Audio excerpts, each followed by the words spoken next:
Él es quien revela, quien habla y quien muestra, porque vengo a traerles una palabra de parte del Señor y está en el libro de Éxodo. Y quiero que abra sus oídos espirituales y entienda esto. Vamos a leerlo, está en Éxodo 10 del 13 al 16. Y dice así la palabra de Dios. Y extendió Moisés su vara sobre la tierra de Egipto. Y el Señor trajo un viento oriental sobre el país todo aquel día y toda aquella noche. Y al venir la mañana, el viento oriental trajo la langosta. Y subió la langosta sobre toda la tierra de Egipto, y se asentó en todo el país de Egipto en tan gran cantidad como no la hubo antes ni la habrá después. Y cubrió la faz de todo el país, y oscureció la tierra, y consumió toda la hierba de la tierra, y todo el fruto de los árboles que había dejado el granizo. No quedó cosa verde en árboles, ni en hierba del campo, en toda la tierra de Egipto. Entonces Faraón se apresuró a llamar a Moisés y a Aarón y dijo: He pecado contra Adonai, vuestro Dios, y contra vosotros. Esta palabra nos relata las tres últimas plagas que Dios envió sobre Egipto, que fue la plaga 8, que fue las langostas, la plaga 9, que fueron las tinieblas, y la plaga 10, que fueron la muerte de los primogénitos. Ahí estamos bien, ¿verdad? Estas plagas no fueron eventos naturales, fueron juicios divinos. Estas plagas no fueron tan solo un evento natural que ocurrió todo lo que acabamos de leer, sino fueron juicios divinos. Los juicios de Dios contra los dioses de Egipto. Éxodo 12:2 nos dice: ejecutaré juicios contra todos los dioses de Egipto. Yo soy el Señor Todopoderoso. Los juicios no fueron solo contra Faraón, sino contra los poderes espirituales que Egipto adoraba. Quiero que pongan mucha atención a esto.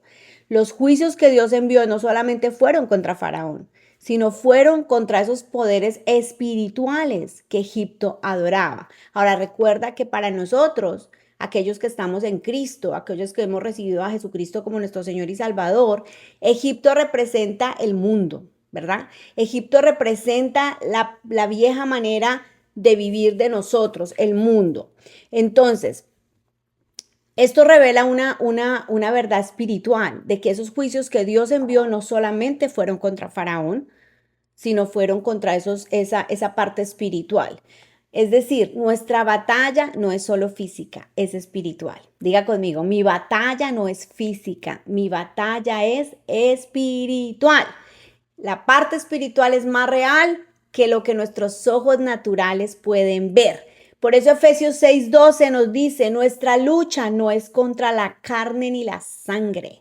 La palabra de Dios en Efesios 6:10, 6:12, bueno, 6 del 10 al 20, que habla de la armadura de Dios, nos explica bien claro que no luchamos contra la carne ni la sangre. Es decir, no luchamos contra nuestro esposo, o no luchamos contra nuestros hijos, no luchamos contra los hermanitos de la iglesia, no luchamos en el lugar de trabajo, no luchamos contra la carne ni la sangre, sino enfrentamos principados, potestades, huestes de maldad, gobernadores de las tinieblas. Pero dice también la palabra de Dios que nuestras armas no son carnales, sino son poderosas en Él. Amén. Ahora, Dios endureció el corazón de Faraón. Estamos hablando de las últimas tres plagas. Dios endureció el corazón de Faraón. Dios permitió que el corazón de Faraón se endureciera con un propósito. Diga conmigo, con un propósito. Muchas veces encontramos situaciones en nuestras vidas que el corazón de ciertas personas que quizás amamos o de otras que quizás no sean tan cercanas se endurece en contra de nosotros, ¿ok? Pero ahí es donde nosotros tenemos que ser apercibidos y entender que no luchamos contra la carne ni la sangre, sino hay principados, potestades y huestes de maldad de las tinieblas que están influenciando estas personas y que quieren que nuestro corazón se dañe. Pero aquí veamos esto: Dios endurece el corazón de Faraón, Dios permite que ese corazón se endurezca con un propósito. ¿Qué propósito? Primero, para manifestar sus señales, ¿verdad? Que fueron poderosas. Los que sabemos y hemos estudiado cómo el Señor libera al pueblo de hebreo de Egipto y lo liberó enviando estas plagas, ¿verdad? Y cómo a su pueblo no lo tocó. Entonces, número 1, para manifestar sus señales. Número 2, para que estas obras fueran contadas a los hijos y a los nietos, ¿verdad? para que esta grandeza que hizo el Creador de los cielos y la tierra y esa manifestación de poder cuando ocurrió cada plaga, cuando aún el ángel de la muerte pasó por encima y no tocó a sus primogénitos, a sus hijos, esto es algo hermoso para contar a nuestros hijos y a nuestros nietos. ¿Y para qué más ocurrió esto? Para que el pueblo conociera que Él es Adonai, que Él es el Todopoderoso, que Él fue el que creó los cielos y la tierra. Entonces, la fe bíblica se transmite contando lo que Dios ha hecho. Cuando nosotros, nuestra responsabilidad es siempre abrir nuestra boca y hablar de nuestro testimonio, ¿verdad? Hablar de las grandezas de lo que Dios ha hecho. Y yo sé que todos nosotros no tenemos una o dos o tres o cuatro cosas o cinco que Dios ha hecho. Hay muchísimas. Podemos durar días enteros hablando de cada detalle que hemos visto la manifestación del Señor. Y Dios es grande y es poderoso. Entonces, nuestra labor como mujeres y bueno, si de pronto hay un hombre que los está viendo, es siempre contar las grandezas que el Señor ha hecho. ¿Qué ocurre cuando Moisés va y le dice a Faraón que dejara a su pueblo libre? Y esto es muy clave. Dios nos hace libres para algo y tenemos que tenerlo muy presente. Moisés le dice a Faraón, deja ir a mi pueblo para que me sirva. Él le estaba pidiendo, saca a mi pueblo, déjalo ir para que me sirvan. El propósito de la liberación no era solo salir de Egipto, era servir a Dios. Amén. El propósito de la liberación del pueblo de Dios no solamente era ser libre de la esclavitud, sino era servirle. Dios nos hace libres.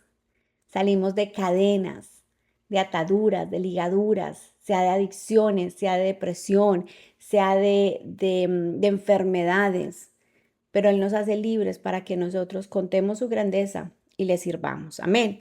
La libertad bíblica siempre conduce al servicio voluntario a Dios. Dios nos hace libres para que nosotros siempre le hablemos a otros de lo que Él hizo. Gálatas 5:13 dice, la verdadera libertad no es para vivir para uno mismo, sino para servir en amor. La verdadera libertad no es para vivir para uno mismo, sino para servir en amor. La plaga número 8, que fueron las langostas, que se los leí al principio, en la plaga número 8, estas fueron guiadas por un viento oriental y devastaron completamente la tierra. Produjeron una oscuridad sobre Egipto. Faraón reconoció su pecado, pero no se arrepintió de corazón. Faraón reconoce el pecado, pero él no se arrepintió de corazón. Esto anticipa la visión que hay en el libro de Apocalipsis. Si leemos el libro de Apocalipsis y les dejo de tarea, donde las langostas simbolizan un juicio espiritual, una destrucción y un tormento. Es decir, que cuando estamos Dios también envía sus juicios y Dios también lleva a que puede venir una destrucción, puede venir un tormento, que eso fue lo que pasó en el libro de Apocalipsis. Léalo, por favor, para que lo estudien en el libro de Apocalipsis 9. Ahí fue donde las langostas simbolizan un juicio espiritual de parte de Dios, una destrucción y un tormento. Plaga número 9, tinieblas palpables. Las tinieblas eran tan densas que se podían sentir. Eran densas, se podían sentir. Duraron 3 días. Nadie podía moverse, pero Israel tenía luz en sus moradas. El pueblo de Dios tenía luz. El pueblo de Dios, y esto es muy importante para que vayamos aterrizando eso. El pueblo de Dios tenía luz. Esto no fue falta de sol, sino era una oscuridad espiritual sobrenatural. Era una oscuridad espiritual sobrenatural. Pero donde Dios habita hay luz. Aun cuando el mundo esté en tinieblas, donde Dios habita hay luz. Por eso Isaías 60 dice, levántate y resplandece porque ha venido tu luz. Donde Dios habita hay luz. La plaga número 10, espero me estén entendiendo, plaga número 8, plaga número 9, plaga número 10, la muerte de los primogénitos, el juicio final. Dios instituyó la Pascua. Estamos cerca ya ahorita en marzo, es verdad, se acerca la Pascua. La sangre del cordero en los dinteles fue la señal de la salvación. Cuando iba a venir la plaga de la muerte, Dios le da una instrucción a Moisés y le dice que tomen el cabrío, que le pongan la sangre en los dinteles de sus hogares y que cuando iba a venir el ángel de la muerte, de la destrucción, no tocaría donde estuviera la sangre de ese cordero. La sangre del cordero fue la señal de salvación. El juicio pasó por alto de donde había sangre. Esto apunta proféticamente al Cordero Perfecto, al Mesías, a Jesucristo, a Yeshua, que cargó nuestros pecados. Esa fue la noche de vigilancia. ¿Qué más nosotras que creemos en Jesús y que nos podemos parar, y que ustedes que están haciendo este ayuno, que están orando, que están creyendo, pedirle al Señor que absolutamente en todas las áreas de nuestras vidas nos podamos alinear a su voluntad, alinear a sus preceptos, alinear a sus mandatos, alinear a lo que Él ha establecido, y que nosotras podamos caminar a la manera de Jesucristo? No a la manera de doctrinas, a la manera de Yeshua, a la manera del Mesías, a la manera del Hijo de Dios, a la manera de aquel que venció, a la manera de aquel que quitó toda acta de decretos que nos era contraria, dice la palabra, quitándola del medio, clavándola en la cruz, despojando principados, despojando potestades, despojando huestes de maldad de las tinieblas, gobernadores, los exhibió públicamente, triunfando sobre ellos en una cruz. Él triunfó, Él murió, Él venció, Él derrotó, pero Él resucitó y vive y reina por los siglos de los siglos. Y a Él es la gloria, la honra y la alabanza. Entonces, Éxodo 12:42 nos dice, noche de guardar para Dios. Esa noche todos se guardaron, todos pusieron la sangre y Dios los guardó. Esa noche de Pascua es una noche protegida, es una noche vigilada, es una noche separada para la redención. Según la tradición hebrea, es una noche guardada desde la creación para la liberación. Escúchame en esto. Según la tradición hebrea, es una noche guardada desde la creación para la liberación, porque esa noche fue la noche en que Dios liberó al pueblo de Él de la esclavitud, y asimismo nos hace libres a nosotros. Pero nosotros ahora tenemos la sangre de nuestro amado Jesucristo el Salvador, que nos hace libres. Entonces, lo que quiero llevarlos a esta verdad es: Dios libera, Dios juzga, Dios redime y Dios llama a su pueblo a servirle. Le repito nuevamente, Dios libera, Dios juzga, Dios redime y Dios llama a su pueblo a servirle. No salimos de Egipto para ser libres sin dirección, sino para servirle y vivir en obediencia, pacto y propósito. El Señor nos hace libres. Amén, sí y amén. Donde está el Espíritu de Dios, hay libertad.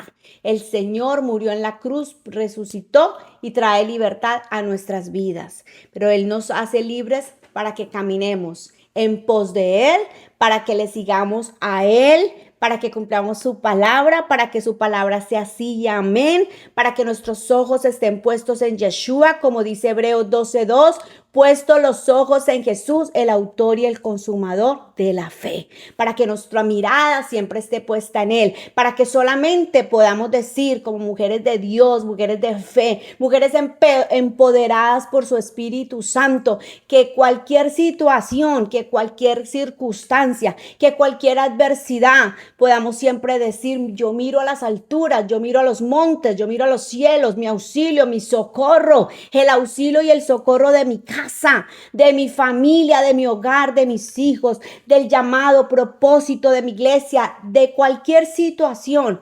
Proviene de Elohim, el creador de los cielos y la tierra.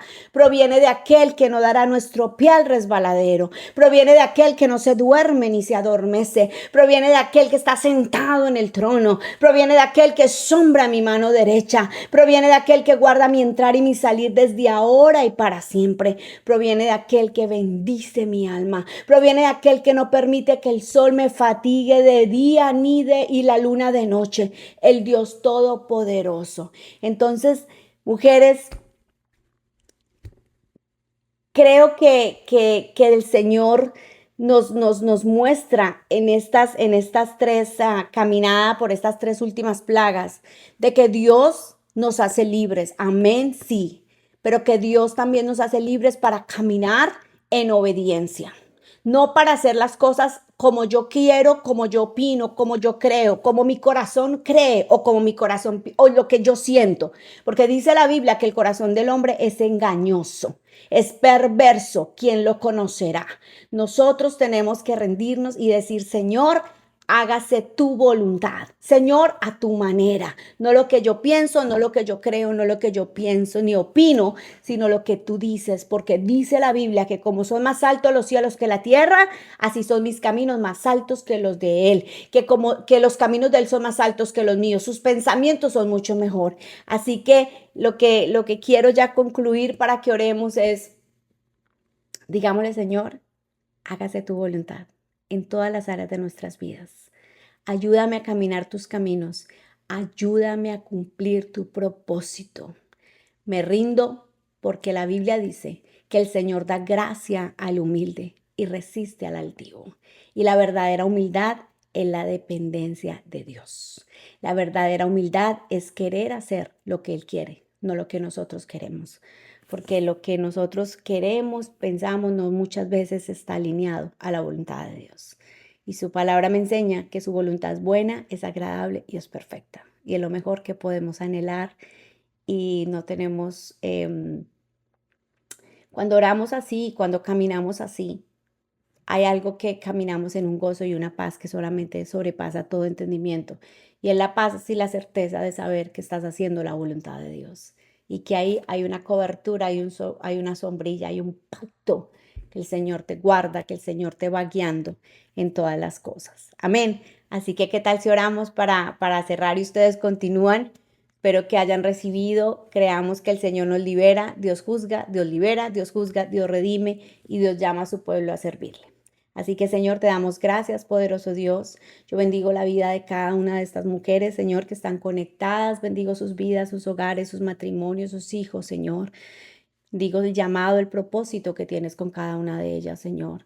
Yo te pido, poderoso Dios, que las empoderes, que les reveles, Señor, que nos reveles cada vez más tu palabra, la verdad de tu palabra, Señor, esos tesoros escondidos que hay en tu palabra, Señor, y que se pueda levantar una generación que te ame, que te honre, que te sirva y que decida caminar a tu manera, no a la manera del hombre ni de la mujer, a la manera del Mesías, a la manera de Yeshua, a la manera del Hijo de Dios, a la manera de aquel que murió, venció, derrotó, pero resucitó y vive y reina por los siglos de los siglos. Señor, que tus preceptos, que tus mandatos, que tus estatutos, que tu herencia que has dejado en la palabra, Señor, sea así, amén, en cada uno de nosotros, sea vida para nosotros, Señor, que podamos hablar siempre de tu grandeza a nuestros hijos, a nuestros nietos, a las nuevas generaciones, Señor, que nuestra boca esté llena, Señor, de alabanza, de agradecimiento, Padre. Y hoy oro, Señor, para que si alguna está viviendo alguna situación, el Ruach HaKodesh, el Espíritu Santo, Señor, tu presencia descienda sobre sus vidas, sus casas, sus familias, Señor, trayendo libertad, porque donde está el Espíritu de Dios hay libertad. Que las cadenas se rompan, que las ataduras se quebranten, Señor, que el fuego y la unción de tu Espíritu Santo quebrante todo yugo, toda opresión, todo aquello que no viene de ti, Señor. Que todo aquello, Señor, que está desenfocando nuestras vidas sea quitado, desarraigado en tu nombre, Yeshua, y que podamos alinearnos y solamente mirarte a ti, Señor, y que podamos entender que estamos bajo un pacto porque somos hijos de Dios, porque somos lavados por tu sangre, comprados a precio de sangre, Señor, que somos ese pueblo tuyo, ese Gosén que estaba ahí en Egipto, pero estaba sellado por la sangre que estaba en los dinteles de sus hogares. Hoy no necesitamos esa sangre, tenemos la sangre del Hijo de Dios, de Jesucristo, del Salvador, y que esa sangre, Señor, sea revelada para nosotros, para no pisotearla, Señor, sino para caminar, Señor, en revelación de lo que tú hiciste por nosotros, Señor, que estamos bajo un pacto y en este mañana podemos decir que nosotros, que nuestros hogares, nuestros matrimonios, nuestros hijos, todo lo que tú has puesto delante de nosotros, habitamos al abrigo del Altísimo, moramos bajo la sombra del Shaddai, del Dios Todopoderoso, que tú eres Adonai, nuestra esperanza, nuestra roca protectora, que tú eres el que nos libra a nosotros, a nuestros hijos, nuestros cónyuges de los lazos del cazador, de la peste destructora,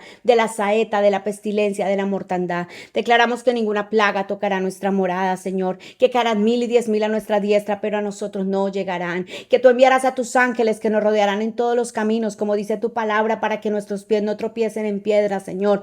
Gracias por esos ejércitos de ángeles de guerra con espadas de fuego que tú has asignado para rodear nuestras vidas, nuestros matrimonios, nuestros hijos, nuestra familia entera. fuera, Señor. Gracias por ejércitos de ángeles que rodean nuestras vidas, Señor. Gracias te damos a ti porque eres el buen pastor de nuestra casa y nada nos faltará. No nos faltará tu sabiduría, no nos faltará tu libertad, no nos faltará tu discernimiento, no nos faltará tu poder, no nos faltará tu entendimiento, tu conocimiento, Señor. No nos faltará la plenitud de Jesús, no nos faltará la sanidad física, la sanidad divina, la sanidad espiritual, no nos faltará tu paz que sobrepasa todo entendimiento, no nos faltará nada porque tú eres nuestro buen pastor, que nos lleva a delicados pastos, que nos haces descansar, que junto a aguas de reposo nos pastoreas, que conforta nuestra alma, que nos guías por senda de justicia por amor a tu nombre, y que aunque andemos en valle de sombra de muerte, no temeremos mal alguno, porque es tu vara, porque es tu callado que nos infunden aliento. Gracias, Señor, porque tu palabra dice que tú aderezas mesa en presencia de nuestros angustiadores y tú unges nuestra cabeza con aceite. Yo te pido, Señor, Ruach HaKodesh, Espíritu de Dios, que tú unjas, Señor, con aceite fresco a tus hijas, Señor. El aceite de la unción que pudre yugo, que quebranta, Señor, todo aquello que no viene de ti. Que el aceite de la unción, Señor, tú nos unjas, Señor, en este día, Señor, y que podamos decir ciertamente el bien y la misericordia nos seguirán todos los días de nuestras vidas, y en tu casa, bajo tu abrigo, bajo tu presencia estaremos largos días. Señor, en esta hora declaro que el poder de tu sangre preciosa está sobre nuestras vidas, sobre nuestros hogares, sobre nuestras familias, sobre nuestros hijos, que los sumergimos en tu sangre preciosa, Yeshua, que la sangre de Jesús nos cubre desde la corona de nuestra cabeza hasta las plantas de nuestros pies, nuestros hogares, nuestras casas, los autos, Señor, donde nos movemos, Señor, las motos que se conduzcan, Señor, cualquier transporte, Padre, declaramos protección en el nombre poderoso de Jesús. Gracias porque en este día declaramos que tú eres escudo a nuestro alrededor, tú eres nuestra gloria, quien levanta nuestras cabezas. Gracias, Señor, porque podemos decir: el Señor es mi luz y mi salvación, no temeré. El Señor es la fortaleza de mi vida, de quien ha de atemorizarme. Y aunque se junten los malignos, aunque se junten los angustiadores, los enemigos para comer nuestras carnes, dice la palabra de Dios, ellos tropezaron y cayeron. Y aunque un ejército acampe contra mí, no temerá mi corazón. Aunque contra mí se levante guerra, yo estaré confiado. Pero una cosa he demandado, y esa buscaré apasionadamente: tu presencia, Señor, tu voluntad, estar bajo tu abrigo, estar en tu presencia, Señor, buscar del Dios vivo y todopoderoso, en el nombre poderoso de Jesús. Amén, amén y amén. Dios te bendiga. Bendigo tu casa, tu familia, tu llamado, propósito, tu matrimonio. Declaro matrimonios de reino, matrimonios sellados por la sangre de Jesús y por el Espíritu de Dios. Matrimonios donde la unidad del Dios Padre, Dios Hijo y Dios Espíritu Santo están en cada familia y en cada hogar. Y declaro tus hijos, el fruto de tu vientre bendecido. Pariste para bendición y no para maldición. Y la simiente que el Señor puso en tu vientre, simiente bendita del Dios Todopoderoso. Y el propósito de Dios que tiene sobre tus hijos, sobre nuestros hijos, conforme dice el Salmo 138:8, se cumple, se cumple. El Señor cumplirá su propósito en mí, en mis generaciones, en ti, en tus generaciones, en el nombre poderoso de Jesús. Amén, amén, amén. Dios les bendiga. Amén.